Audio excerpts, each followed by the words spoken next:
رحیم. سلام و عرض ادب خدمت تمام ملت رنجیده وطن عزیزم. امیدوار هستم که جور صحتمند باشین. محمد جمشید کوهستانی هستم، قماندان جبهه آریانا کوهن زون شمال ولایت بلخ. مردم عزتمند افغانستان، هیچگاه ما و شما اینقدر توهین و تاخیر نشده بودیم. با کجا رسیدیم ما و شما بگوین؟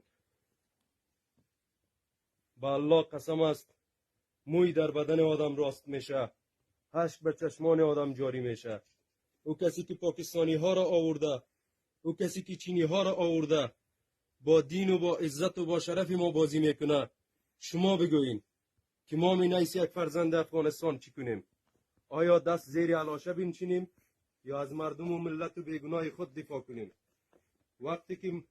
وقتی که هم زبان ما به بسیار یک حالت بیرحمی در پنشیر به جرم پنشیری بودن و تاجیک بودن شهید میشه و شکنجه و تهدید میشه و خواهران هم زبان ما در پنشیر خون گریه میکنند، برای همه ما شرم و ننگ تاریخ است اگر قیام نکنیم و در مقابل دشمنان قسم خورده وطن استاد نشویم.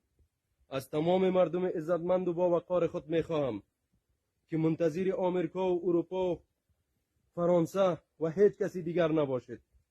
همه ایمان دست به دستی هم داده وطن عزیزمان را و ملت و مردممان را از چنگ غلام های القبه گوش پاکستان نجات بدیم. خون شهدای هم زبان ما هرگز به جواب نمیماند. انشالله به توکل پروردگار صبح پیروزی نزدیک است. زنده باد احمدی مسعود، رهبر جبهه مقاومت جمهوری اسلامی افغانستان. زنده باد!